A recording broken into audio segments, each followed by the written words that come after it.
Morning guys. Ayan, maagang maaga tayo guys. Kasi baka matulad na naman tayo sa kahapon. Yung sobrang ipit ng traffic dahil sa EDSA, dahil sa ano, ayan, medyo alas 5 pa lang, alas 5 na mismo. Kaya tingnan natin guys kung matraffic pa to guys. So hatid lang natin ulit sa sasakyan, tapos babalik tayo, kunin na naman yung isa sasakyan. So siyempre tatawid tayo ng EDSA. So tingnan natin guys kung matraffic ba guys. Tingnan natin guys kung matraffic tayo guys ha. So ayan ang mga sinasabi ko guys. So ito guys yung ano natin dyan sa EDSA. So mayroong nagsasalita doon gapon, napanood natin sa video na hindi daw aalis yun sila. Hindi daw sila alis kapag, sabi niya, hindi kami alis dito hanggat hindi bababa si Bongbong BBM. Kung natin, alam naman natin yan, kahit mag-circo balintong pa tayo dito sa EDSA to, kahit manong gawin pa natin. Oo, totoo yan, kahit anong gawin pa natin, hintayin na lang natin tapos ang termino ni Bongbong, tapos ang laban. Ganun lang kasimple, kasi wala eh. So yun guys, papuntang Kampo Karamihan pag kumanan tayo. So diretso dito tayo sa may kaliwa, kasi baka may matraffic na dyan ngayon eh. Ano, medyo may sasakyan na oh. Siyempre gahapon kasi guys, nabulaga lahat ng tao. So talagang maraming galit gahapon kasi maraming na-stress eh. Kasi hindi mo alam eh kung bakit nagka-traffic ng ganung oras. Alas 6 ganung oras hanggang alas 9. So ang hirap na no. Hanggang alas 9, dalawang oras yung tatawid ka lang ng EDSA.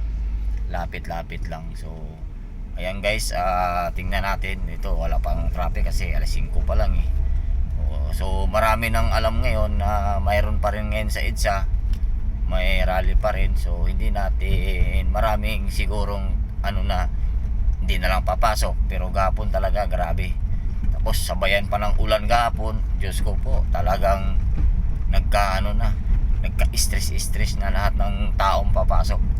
So ang dami talaga gahapon pumapasok na talagang hindi mo malaman kung ano yung damdamin nila. Pero wala na tayong magawa doon, nangyari.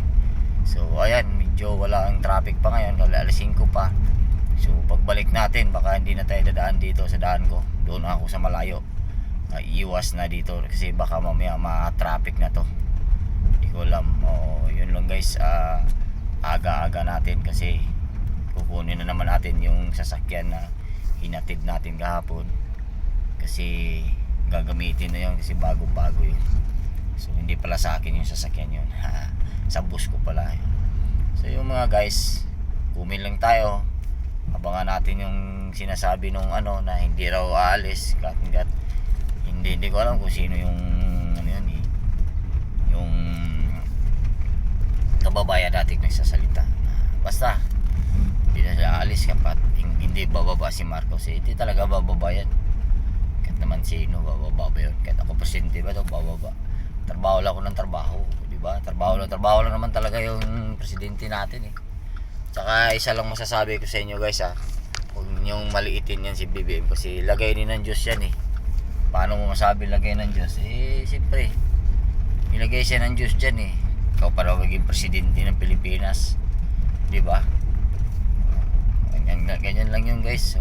Lagay ng Diyos yan, kaya binuto nga siya ng marami, di ba? Maraming tao ang bumuto sa kanya, kaya nanalo siya. Tsaka hayaan na lang natin. Tsaka wala na tayong magagawa dyan sa mga magnanakaw niyan.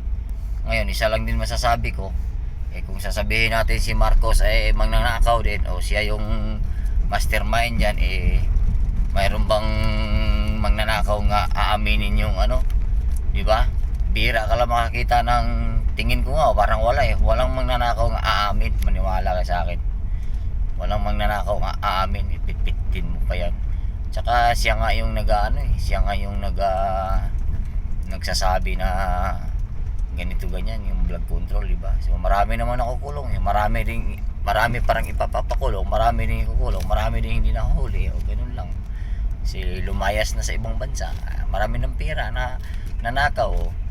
Tayong mga Pilipino, trabaho na lang tayo ng maayos. wala pa rin traffic guys. So dito kami kahapon, hindi na gumagalaw lahat ng party ng EDSA kahapon.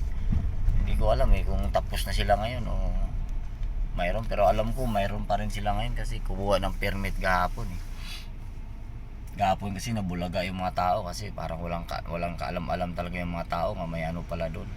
May ano pala diyan sa EDSA guys. So ayan na guys, so nandito na tayo sa EDSA guys. So hanggang dito lang guys. So, wala na guys, wala nang traffic masyado kasi maaga pa naman So hanggang dito lang guys. Bye bye.